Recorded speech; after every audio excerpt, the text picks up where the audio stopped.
नमस्कार। YouTube channel math era and civil engineering by RP Vyas एवं teachment app की ओर से मैं आरपी व्यास यानी राजेंद्र भैया ji diploma second year third semester civil branch के उन सभी स्टूडेंट्स का हार्दिक स्वागत एवं अभिनंदन करता हूं जिनको सब्जेक्ट कोड CE 3003 यानी कि मैकेनिक्स ऑफ मेटर के अंदर अच्छी तैयारी करके A+ ग्रेड लेके आनी है। ये पेपर सॉल्व किया जा रहा है 2021 का जो लेटेस्ट हुआ था, उसमें जो सेक्शन C है उसका 12वां क्वेश्चन है और ये सिंपली सपोर्टेड बीम का है।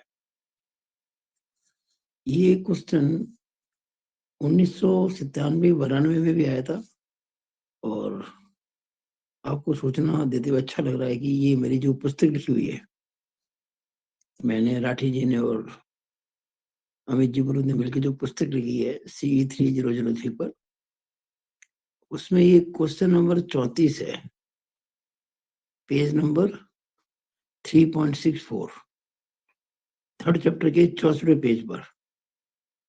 और इसका जो सॉल्यूशन है वो पेज नंबर 3.69 पर है। इसका आंसर ही क्या दो, सॉल्यूशन क्या दो। पेज नंबर 3.69 जो है, इसमें एक जगह कहीं मैंने 42 पेज भी लिखा हुआ है और ये 3.64 पे 37 लिखा हुआ है। ये सब PDF है, ये सॉल्यूशन की PDF है, वो बुक की PDF है। तो पूरा पेपर 2021 का हमारी पुस्तक में से आया था और हमारी जो पुस्तक है इसमें कई साल के क्वेश्चन पेपर लिए सिस्टमेटिक वे में काम किया गया है और अकॉर्डिंग टू सिलेबस ही सब बताया गया है। तो उसी को मैं समझा रहा हूँ। ये 2021 में क्वेश्चन नंबर 12 था। ये आप देख रहे हैं सिंपली सपोर्टेड बीम है जिसका स्पान कितना है 1 + 1 2 + 2 4 + 1 5 और 1 6, कुल ये 6 मीटर है। यहाँ से बी एंड से 1 मीटर पर 4 किलो न्यूटन का पॉइंट लोड है, इधर से 1 मीटर पर 1 किलो न्यूटन का पॉइंट लोड है। ए से डी दूरी है 2 मीटर और वहां से एक यूडीएल शुरू होता है 2 मीटर लंबाई का, जिसकी इंटेंसिटी है 2 किलो न्यूटन पर मीटर। तो जैसा कि आप जानते हैं, सबसे पहला काम होता है हमें रिएक्शंस कैसे निकालें, how we can find reactions at simple supports. तो जब बीम ए और बी पर टिकी हुई है, बी है ऑन रोलर सपोर्ट, ए है ऑन हिंज सपोर्ट। हमेशा हिंज सपोर्ट पर मोमेंट लिया जाना चाहिए। हालांकि यहाँ कोई समस्या नहीं आएगी क्योंकि लोड वर्टिकल ही है, लेकिन जब कई बार लोड इंक्लाइन भी दिए जाते हैं कभी कभी किसी केसेस में, उस केस में रिएक्शन भी इंक्लाइंड होती है कई बार, पर वो रिएक्शन जो होती है इंक्लाइंड वो हिंज पर होती है। रोलर सपोर्ट पर हमेशा जिस सरफेस पर रोलर टिके होते हैं ना, उसके परपेंडिकुलर ही रिएक्शन होती है। ये एंगल हमेशा 90 डिग्री ही होगा। यानी कि रोलर सपोर्ट की क्या खासियत है कि रिएक्शन होती है हमेशा उस सरफेस के नॉर्मल राइट एंगल पे जिस पे रोलर टिके हुए हैं। तो रिएक्शन की जो डायरेक्शन होती है ना, फिक्स होती है, हम डायरेक्शन को इजीली पहचान पाएंगे। लेकिन जो हिंज सपोर्ट होता है, हिंज किलित, वहां पे डायरेक्शन पता नहीं होती है। यहाँ तो खैर पता है कि लोड ही वर्टिकल है, जब लोड केवल वर्टिकल ही है तो रिएक्शन वर्टिकल ही होगी। लेकिन एक आदत बना लीजिएगा कि आपको हिंज्ड सपोर्ट पर ही मोमेंट लेना है। हम ए पे मोमेंट लेंगे, ए पे मोमेंट लेंगे तो जो ए पे रिएक्शन होगी आ रही है वो तो ए से गुजर रही है, तो उसका मोमेंट जीरो हो जाएगा। तो ये जो बी पे मोमेंट लेंगे ना, सॉरी बी पे जो रिएक्शन है आरबी, इसका मोमेंट कैसा बनेगा, ए के अबाउट, बी की रिएक्शन ऊपर है तो मोमेंट बनेगा एंटी क्लॉकवाइज। देखिए राइट में ऐसे एंटी क्लॉकवाइज, बाकी सारे नीचे फोर्स लग रहे हैं तो क्लॉकवाइज। यहाँ जो मोमेंट लेंगे तो क्या होगा, आरबी इंटू 6, ये देखिएगा आरबी इंटू 6 बराबर 1 इंटू 6, मोमेंट ले रहे हैं ना, तो एक ये वाला 1 इंटू 1, सॉरी 1 इंटू 1 देखा आपको 1 × 1 प्लस ये 4 × 5 प्लस ये जो यूडीएल है जिसकी इंटेंसिटी है 2 किलो न्यूटन पर मीटर, लंबाई है 2 मीटर, कुल लोड कितना हो जाएगा 2 × 2 4, 2 × 2 इंटू मोमेंट ले रहे हैं अपन ए पर, तो इसकी सीजी कहाँ आएगी, ये जो यूनिफॉर्मली डिस्ट्रीब्यूटेड लोड है इसको अपन रेक्टेंगुलर लोड भी कहते हैं, और रेक्टेंगुलर सीजी होती है सेंटर में, इसका ठीक बीचों बीच में इसका आएगा, यानी अगर ये लंबाई इसकी 2 मीटर है ना तो सेंटर में आएगा। तो कैसे लिखेंगे, दूरी ए से नाप रहे हैं तो 1 + 1 + 2 का आधा, 1 + 1 + 2 का आधा, ये जब सॉल्व करेंगे आप तो आरबी मिल जाएगा आपको 5.5 किलो न्यूटन। जैसे आरबी की वैल्यू आती है ये आप यहाँ लिख देंगे 5.5। अब देखिए अगर हम सिग्मा बी 0 कर रहे हैं, सिग्मा बी बराबर 0 का मतलब क्या होता है, what is the meaning of it, कि जितने भी वर्टिकल फोर्सेस है उनका एल्जेब्रिक सम 0 होगा, and when algebraic sum of all vertical forces is 0, it means the total upward force is equal to total downward force। Upward force कितना है, R A और R B, तो देखिए R A ऊपर की है, R B दोनों ऊपर की ओर है ना ये, और डाउनवर्ड ये 3, एक पॉइंट लोड, दूसरा पॉइंट लोड यूडीएल, 1 + 4 + 2 × 2। अब जानते हैं R A plus R B equal to 1 + 4 + 2 × 2, 2 3 4 4 8 R A R B मिलकर 9 है, और आर बी निकला 5.5, ये 5.5 इसमें रख देंगे, आर ए मिल जाएगा आपको 3.5, क्योंकि 5.5 और 3.5 जो होते हैं 9 होते हैं, तो आपको आर ए आर बी निकालना तो आ गया होगा, इसकी खूब प्रैक्टिस करनी है आपको। जैसे आर ए आता है इसको लिखते हैं यहाँ पे 3.5। अब बात आती है शियर फोर्स डायग्राम की, तो शियर फोर्स डायग्राम देखिएगा ये नोटेशन फॉलो करने हैं आपको, ये जैसे कोई सेक्शन है उसके राइट में देखेंगे अपन, सेक्शन के राइट में अगर फोर्स नीचे है तो शियर फोर्स पॉजिटिव माना जाएगा, और सेक्शन के राइट में फोर्स ऊपर है तो नेगेटिव। ये राइट में देखने पर है, कई बार किसी की आदत पड़ जाए हम तो लेफ्ट में देखेंगे, तो अगर राइट में नीचे पॉजिटिव है तो लेफ्ट में ऊपर पॉजिटिव होगा, भाई डायरेक्शन चेंज होगी तब तो शेयरिंग होगी, वरना शेयरिंग कहां से होगी, और राइट में ऊपर नेगेटिव है तो लेफ्ट में नीचे नेगेटिव होगा। आपकी प्रैक्टिस होनी चाहिए। मैंने सारे जो शेयर फोर्स के क्वेश्चन, शेयर फोर्स निकालने की जो बातें की है अपने क्वेश्चंस में, हमेशा मैं राइट में देखता हूँ, मैं कभी लेफ्ट में देखता ही नहीं, जरूरत पड़ेगी तो देखेंगे। अब ये बात भी मैं आपको कह चुका था कि जहां जहां पॉइंट लोड होता है या जहां रिएक्शन होती है वहां पे शेयर फोर्स की कैलकुलेशन 2 बार की जाती है, क्योंकि वहां शेयर फोर्स अचानक से बदलता है। जैसे आप अगर इस सपोर्ट बी पे जस्ट राइट में खड़े हो जाएं और राइट में देखें तो कोई लोड ही नहीं है, लेकिन इस बी के जस्ट लेफ्ट में आ जाएं और राइट में देखें तो ये आपको 5.5 के ऊपर दिखेगा, और राइट में ऊपर जो है, राइट में ऊपर क्या होता है नेगेटिव, तो हो जाएगा -5.5। ये मैंने सारी बातें आपको समझा रखी यहाँ पे। तो बी पर 2 निकलेगी, 0 भी है, -5.5 भी है। 0 कहाँ है, just to the right of B, -5.5 किधर है, just to the left of B. अब एफ पे निकालेंगे, एफ पे तो बी के लेफ्ट से लेकर एफ के राइट तक कोई लोड ही नहीं है, नो एनी चेंज, तो just to the right of F जो होगा वो 5.5 ही होगा माइनस का। लेकिन जैसे ही आप एफ के लेफ्ट में आएंगे और राइट में देखेंगे चार नीचे लग रहा है, और राइट में नीचे क्या होता है पॉजिटिव, राइट में नीचे क्या होता है पॉजिटिव, तो -5.5 + 4 हो जाएगा, -5.5 + 4 हो जाएगा, ये just to the left of F. इसी तरह से आप देख लीजिए मैंने सारे निकाल दिए, कुछ ज्यादा दिक्कत आपको आएगी नहीं, इसको आप नोट कर सकते हैं। जब ये सारे शेयर फोर्स निकल जाए तो आपको लिख देना चाहिए भाई सबसे ज्यादा शेयर फोर्स पॉजिटिव किधर है और नेगेटिव किधर है। तो मैक्सिमम पॉजिटिव शेयर फोर्स में दिख रहा है 3.5 किलो न्यूटन एट सी, उसमें भी just to the left of C, और माइनस का जो है मैक्सिमम वो है माइनस का 5.5 kilometre at B just to its left. ये अधिक से अधिक जो वैल्यू होती है प्लस की माइनस की, अपन क्यों निकालते हैं? ताकि आपको एसएफडी बनाने में दिक्कत ना आए, क्योंकि मैक्सिमम पॉजिटिव और मैक्सिमम नेगेटिव देख के पता पड़ता है हमको बेस लाइन कहाँ बनानी है। प्लस में 3.5 है, माइनस में 5.5, यानी माइनस में ज्यादा है, आपको बेस लाइन को थोड़ा ऊपर बढ़ाना पड़ेगा ताकि ऊपर जगह कम काम आए, नीचे ज्यादा काम आए।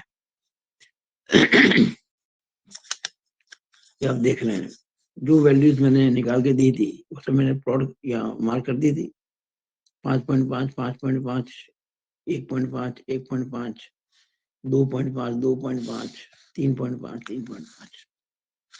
जहां भी रिएक्शन है पॉइंट हो वहां पे आपको शेयर फोर्स की 2 वैल्यू मिलेगी। यहाँ कितनी मिलेगी? 2 बी पर, 0 और 5.5। यहाँ 2 मिलेगी, 5.5 और 1.5। यहाँ एक ही मिलेगी क्योंकि यहाँ कोई पॉइंट लोड नहीं है, यहाँ भी कोई पॉइंट लोड नहीं है, यहाँ भी एक ही मिलेगी। यहाँ पॉइंट लोड है तो 3.5 और 2.5, और यहाँ रिएक्शन है तो 3.5 और 0। फिर जब दो पॉइंट लोड के बीच में कोई लोड ना हो तो लाइन आती है हॉरिजॉन्टल, यहाँ भी आएगी हॉरिजॉन्टल। लेकिन ये यूडीएल है, लगातार चेंज हो रहा है, तो आएगी तिरछी लाइन, फिर कोई लोड नहीं है हॉरिजॉन्टल, फिर ये वर्टिकल लाइन क्योंकि पॉइंट लोड है, फिर ये हॉरिजॉन्टल। ये बन गया आपका शीयर फोर्स डायग्राम। इसको प्लस इसको माइनस करके अच्छे से प्लॉट कर लें। अब बनाएंगे बेंडिंग मोमेंट डायग्राम। लेकिन बेंडिंग मोमेंट डायग्राम बनाने से पहले एक काम करना पड़ेगा, हमेशा ध्यान रखिए। ये शीयर फोर्स डायग्राम जहां साइन चेंज करता है वो पॉइंट आपको लोकेट करना पड़ेगा, क्योंकि जब तक इस पॉइंट की लोकेशन नहीं पता होगी आपको, आप maximum shear force maximum bending moment कैसे निकालेंगे? आपको पता है कि जहां शीयर फोर्स 0 होता है वो बेंडिंग मोमेंट मैक्सिमम होता है। सिंपली सपोर्टेड बीम की बात कर रहा हूँ, तो यहाँ शीयर फोर्स 0 है तो ये बेंडिंग मोमेंट मैक्सिमम का देखिए। लेकिन ये पॉइंट निकालना पड़ेगा ना हमको। कैसे निकाले पॉइंट को? हमने इस पॉइंट को जी मान लिया। देखिए हमारे पास अब तक कितने पॉइंट थे? ए, बी, सी, डी, ई। जहां ये शेयर फोर्स डायग्राम इस बेस लाइन को कट करता है उस पॉइंट को मैंने जी मान लिया, और जी को तो ऊपर मैंने प्रोजेक्ट किया, यहाँ पे आ गया। इस दूरी को मैंने एक्स मान लिया। अब शेयर फोर्स एट जी कितना है? 0। देखिए आप 0 है ना, ये हम क्या लिखेंगे? F G. एफ का मतलब शेयर फोर्स एट जी बराबर 0, राइट साइड से। ये देखिएगा एफ जी बराबर 0। अब हम क्या करेंगे कि इस पॉइंट पर राइट हैंड साइड से शेयर फोर्स के लिए एक इक्वेशन बनाएंगे। देखिए राइट में देख रहे हैं अपन, और बात चल रही है शेयर फोर्स की। तो अब यहाँ देखिए राइट में नीचे है तो प्लस होगा, और राइट में ऊपर है तो माइनस होगा। ये राइट में ऊपर है 5.5, माइनस होगा तो माइनस का 5.5। यहाँ को इंटू मत कर देना एक्स, हमको ये मोमेंट नहीं ले रहे हैं, शेयर फोर्स की बात चल रही है, सिंपली एल्जेब्रिक सम। तो माइनस का 5.5, ये 4 नीचे है तो प्लस का 4। देखिएगा माइनस का 5.5 प्लस का 4। और ये यूडीएल जो है ई से लेके जी तक ये भी नीचे है, और राइट में नीचे क्या होता है हमेशा? राइट में नीचे क्या होता है? प्लस। तो प्लस ये कितना है? 2 किलो न्यूटन पर मीटर। और दूरी कितनी है? अब स्टूडेंट की बार गलती करके इसे 2 लिख लेते हैं। अरे 2 नहीं है, 2 तो तब होती है अगर मैं डी पे मोमेंट लेता हूँ। मोमेंट तो जी पे ले रहा हूँ, सॉरी, जब मैं डी पे शेयर फोर्स निकालता, मोमेंट तो मैं जी पे निकाल रहा हूँ। जी से ई की दूरी चाहिए हमको, बस ये दूरी चाहिए। हमने जी से बी तक को एक्स मान रखा था, और बी से ई तक 2 मीटर है, 1 + 1 2 मीटर। तो अगर हम एक्स में से 2 घटा दें तो ये यूडीएल आ जाएगा, जी से इधर वाला x-2। ये देखिएगा x-2 ये दूरी है, और पर मीटर कितना है? 2। देखिएगा 2 किलो न्यूटन पर मीटर, तो 2 × x-2 इसमें बराबर 0। और जब इसको सॉल्व करेंगे तो x आ जाएगा 2.75 मीटर। और ये जस्टिफाई भी हो रहा है। हम ये पॉइंट जो चाहते थे, ये वाला पॉइंट, ये देखिएगा, 1 और 1 2 से ज्यादा है, और 1 2 और 2 4 से कम है। हमारा आंसर कितना आ रहा है यहाँ पे? 2.75, बिल्कुल सही। 2 से ज्यादा है, 4 से कम है, ये पॉइंट आ गया। ये पॉइंट बहुत जरूरी है, क्योंकि यहाँ पर बेंडिंग मोमेंट मैक्सिमम होगा। जो आप देख रहे हैं ना 7.5625, ये अब आपका डायग्राम पूरा बन गया।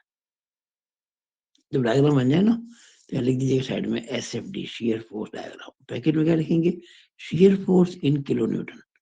अब आपको बार बार यहाँ पे 3.5 KN या KN, अगर बार बार हम KN यानी कि किलो न्यूटन, कितनी जगह भरेगी? फालतू की जगह भरेगी, तो ये फिगर क्या होगा? तो थोड़ा सा अजीब सा लगेगा। तो खुला हुआ चित्र बनना चाहिए और स्पष्ट चीज होनी चाहिए, क्लियर होनी चाहिए।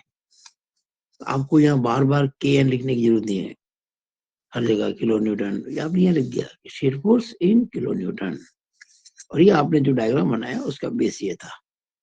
आपने इन नोटेशन को फॉलो किया।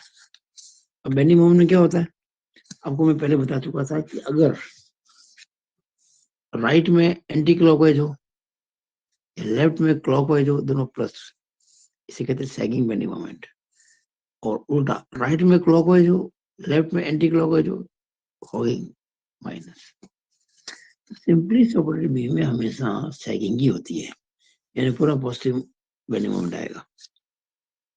हम जानते हैं कि जो सिंपल सपोर्ट्स हैं बी और ए, यहाँ तो जीरो मोमेंट होगा, क्योंकि सिंपल सपोर्ट है, किनारे वाले हैं, इसके इधर कोई लोड नहीं है, उसके उधर कोई लोड नहीं है।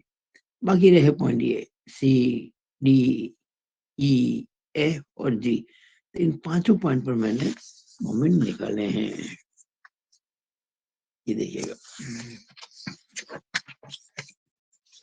इन पांचों पॉइंट पर बी और ए तो जीरो है, क्योंकि सिंपल सपोर्ट है और एंड का पॉइंट है। फिर मैंने एम एफ निकाला है। एम एफ कैसे निकालेंगे? इस पे निकालना है ना आपको, तो राइट से देखेंगे, जिधर दूरी कम हो उधर से निकालते हैं।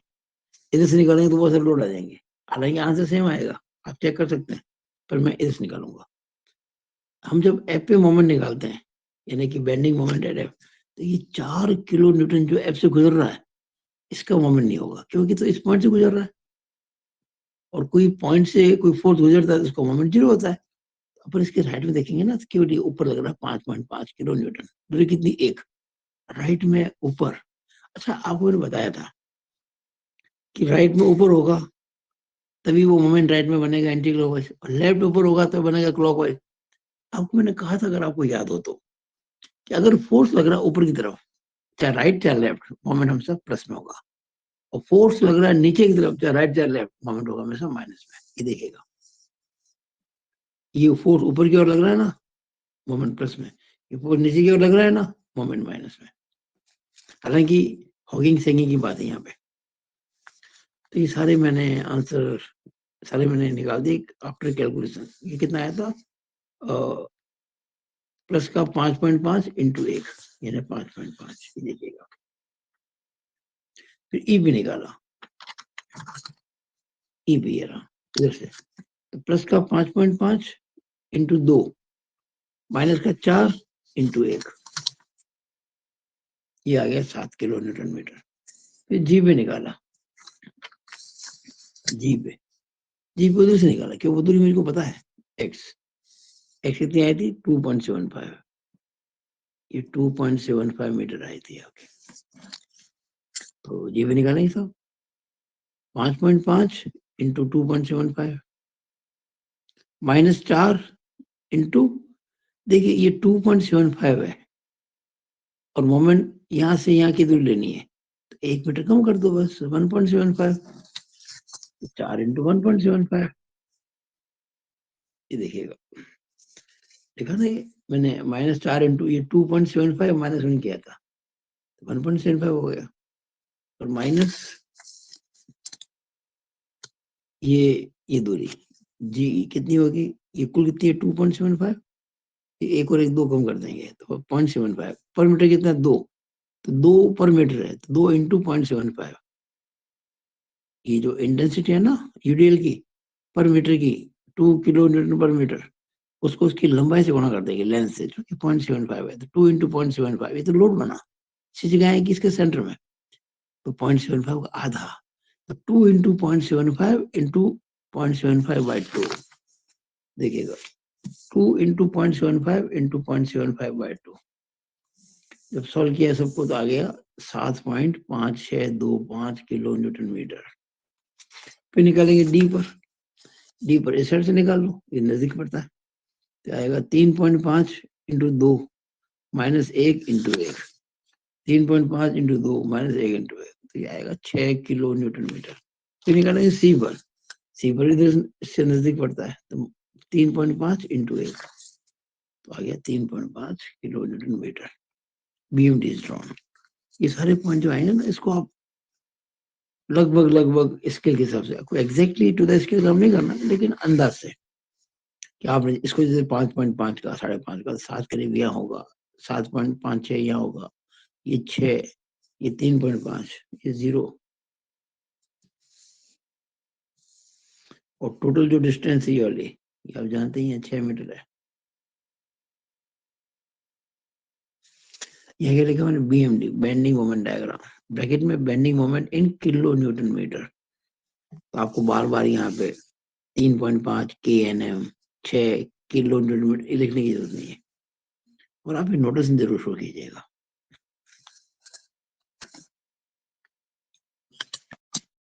ये हमने आपको बताया है कैलकुलेशन करके पूरा। ये पेज 18 हो गया, अब पेज 19 तो वीडियो चल रहा है। ये हमने आपको अभी एसएफडी का सवाल पूरा करके दिखाया। अब देखिएगा इसका ये शेरपुर डायग्राम कितना सुंदर चित्र बना है, आप भी एग्जाम में ऐसे ही बनाए ना। ये हमारी जो किताब में सवाल कर रखा पूरा, तो हमारे किताब के पेज और आपको ये सवाल क्यों, पिछले कई साल के पेपर देख लो, सारे सवाल आपको हमारी किताब में मिलेंगे, क्योंकि हमने किताब लिखी इसी प्रकार से। और सौभाग्य से फॉर्चुनेटली मैंने ऐप के अंदर हर क्लास के अंदर संबंधित जो या कंसर्न जो टॉपिक है उसकी पीडीएफ डाली हुई किताब की, हमारे हाथ की लिखी हुई, हैंड रिटन, और उनके आंसर भी दिए गए हैं, और न्यूमेरिकल के सॉल्यूशन भी किए गए पीडीएफ, अलग पीडीएफ बनाकर, फायदा उठाइए। नाउ ये क्वेश्चन बेंडिंग स्ट्रेस का है। ये किताब में A16 लिखा हुआ है, क्वेश्चन नंबर A16। एक्चुअली वो जो यूनिट 4 है ना, उसके 2 पार्ट किए मैंने। ए तो है बेंडिंग स्ट्रेस इन बीम्स, और बी है शीयर स्ट्रेस इन बीम्स। क्योंकि बेंडिंग स्ट्रेस का सवाल है तो मैंने ए यानी कि बेंडिंग स्ट्रेस के लिए, और 16 यानी 16 क्वेश्चन, क्यू यानी क्वेश्चन।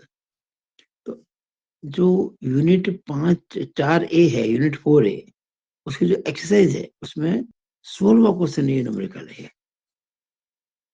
और ये जो क्वेश्चन है ये 2014 में भी आया हुआ है, सेम क्वेश्चन। हम पेपर सॉल्व कर रहे हैं 21 का, लेकिन 14 में भी आया हुआ है। और ये जो क्वेश्चन लिखा मिलेगा आपको, ये जो क्वेश्चन नंबर 16 है ना, A16, ये मैंने जो बुक की पीडीएफ भेजी आपको, उसमें पेज नंबर 4.75 पर लिखा मिलेगा, पेज नंबर 4.75, फोर का मतलब चौथा चैप्टर, उसका 75वां पेज। वैसे मैंने एक अलग से लिखा हुआ है, कुछ पेन से लिखा हुआ है, 42 लिखा मिलेगा आपको, तो आप इस पेज को आइडेंटिफाई कीजिए। क्योंकि क्वेश्चन है, इसको सॉल्व भी किया गया है, तो हमने एक न्यूमेरिकल जो सॉल्व किया ना सारे, उसकी पीडीएफ बना के दी हुई है। उस पीडीएफ के अंदर पेज नंबर 2 और पेज नंबर 3 पर ये पूरा इसका मिलेगा सॉल्यूशन। हालांकि मैं आपको समझा रहा हूँ, तो उस पीडीएफ में कंप्लीट सॉल्यूशन है। ये एक आई सेक्शन, क्रॉस सेक्शन है बीम का जो क्रॉस सेक्शन है वो आई सेक्शन है। ये जो फ्लैंज है ना, टॉप फ्लैंज, ये 100 mm बाई 50 mm का है। बॉटम फ्लैंज जो है ये 200 mm बाई 50 mm का है। और जो वेब है वो 50 mm, और ये टोटल जो डेप्थ इसकी वेब की यहाँ से लेके यहाँ तक वो 200 mm है। 300 mm तो इसकी ओवरऑल डेप्थ है। फिगर इसका बहुत अच्छे से बनना चाहिए। मेरी राय है कि बेंडिंग स्ट्रेस के क्वेश्चन के अंदर ही फिगर बनाते ही आपको बेंडिंग स्ट्रेस डिस्ट्रीब्यूशन डायग्राम बना देना चाहिए। तो हमने क्या किया, इस लाइन को आगे बढ़ाया, इसको आगे बढ़ाया, ये बना दी बेस लाइन,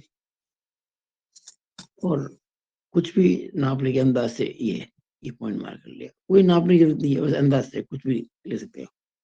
तो इस पॉइंट को मैंने जहां बेस लाइन से एक्स एक्सिस कट करती है, ये हमारी बेस लाइन है, ये वाली, ये एक्स एक्सिस है, जहां कट करती है, इस पॉइंट को इस पॉइंट से मिलाकर आगे बढ़ा देंगे।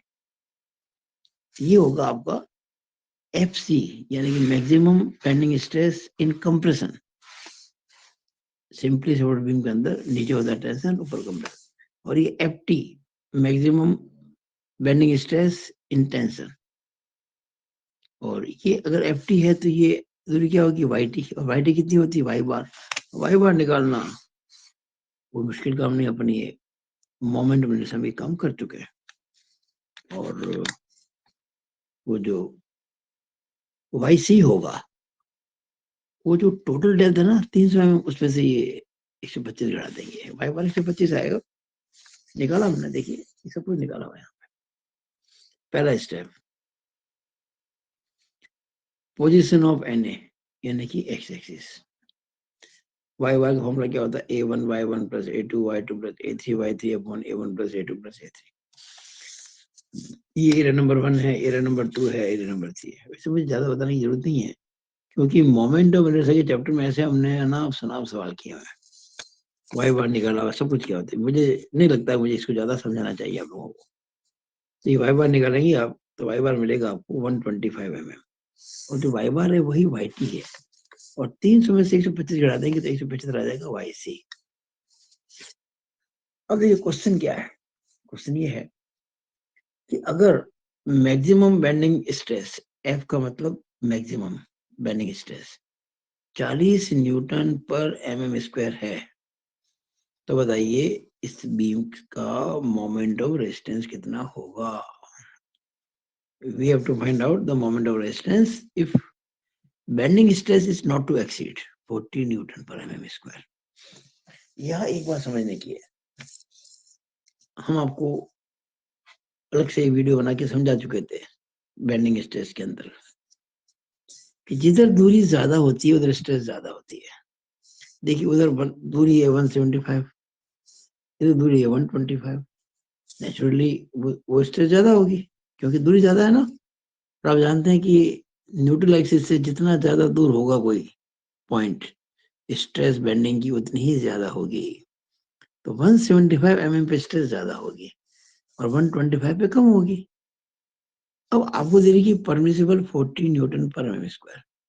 आप अगर इसको 40 मान लेते हैं, इसको, ऑफ कोर्स वो 40 को क्रॉस कर जाए, क्योंकि दूरी ज्यादा है ना वो।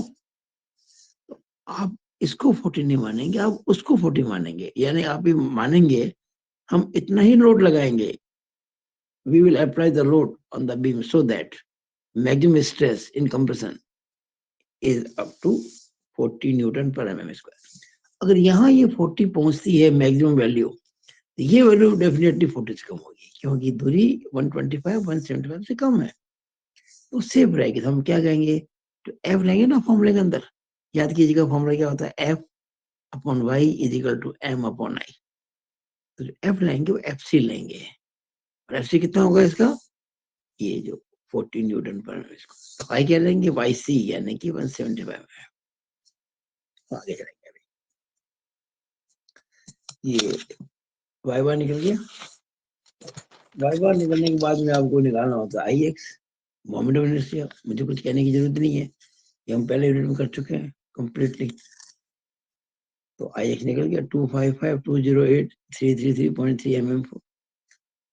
अब देखिएगा safe values of F and Y, ये अभी आप समझा चुका था। वाई सी जो है ना वाई टी से बड़ा है, इसलिए एफ सी एफ टी से बड़ा होगा। हम जानते हैं कि F C upon Y C equal to F T upon Y T होता है। अगर आप इसे एफ सी निकालेंगे तो कैसे निकलेगा, F T into Y C upon Y T. और अगर एफ टी निकालेंगे इसी से, तो कैसे निकलेगा, F C into Y T upon Y C. ये दो हमने इक्वेशन बना दी। पहला केस, अगर एफ टी को लेते हैं एम एक्स के बराबर, यानी 40 को, एफ टी को, तो मैं एफ सी निकाल लेता हूँ। एफ सी निकाला मैंने, तो 40 इंटू, इनको फॉर्मूला ये एफ सी का, 40 इंटू वाई सी बटा वाई टी, तो 175 बटा 125, 56 आ जाएगा, जो कि 40 को क्रॉस कर गया, तो अनसेफ हो गया। और अब अगर उल्टा करते हैं, एफ सी जो है ना, उसको एफ मैक्स मानते हैं, जो अभी आपको मैंने अभी आपको बताया भी था यहाँ पे। तब इसको लेंगे 40, तो ये 40 से कम आएगा एफ टी। मैंने इसको लिया 40, take F C equal to M X 40 newton per M square. अब हम फ्रॉम टू इससे एफ टी निकालेंगे, ये 40 into Y T upon Y C, 40 into Y T upon Y C करेंगे, तो ये 125 बड़ा 175 आएगा, तो ये आपको 28.57 आएगा, 28.571 न्यूटन पर एम स्क्वायर, जो कि 40 से कम है, सिर्फ। अब ये फॉर्मूला में काम लेना था, M R upon I is equal to F upon Y. अब देखिए पक्का हो गया, हम एफ लेंगे F C 40 newton per M square, Y लेंगे वाई सी, ये जब एफ को एफ सी लेते हैं ना, तो वाई वाई सी ही होता है 175। हमारे पास फॉर्मूला एम आर का F upon Y into I X, F I value रखी, आई एक्स हमको पता था। ये आंसर आपका आएगा न्यूटन एम में, ध्यान दीजिएगा, क्योंकि अपना सारा काम चल रहा है न्यूटन और एम में, लेकिन आंसर देना चाहिए किलो न्यूटन मीटर में। तो न्यूटन एम को अगर बदलना है किलो न्यूटन मीटर, तो 10⁶ से डिवाइड करना होगा, कि 1 किलो न्यूटन में 1000 न्यूटन होता है, और 1 मीटर में 1000 एम होते हैं, 1000 इंटू 1000 10⁶। तो 10⁶ डिवाइड करेंगे ना, तो ये पॉइंट है ना 6 स्थान पीछे आ जाएगा। देखिए 1 2 3 4 5 6, तो 58, 58.3333 हो जाएगा। मुझे आशा है कि आप लोगों ने अच्छे से समझा होगा, और बहुत इसकी अच्छी तैयारी कीजिए। आपको इतना मैंने समझाया, अपने खुद के नोट्स बनाइए, और ऐसे सवाल को खूब सारे कीजिए, ताकि आपको कोई दिक्कत ना आए। It is all about this video. Thank you.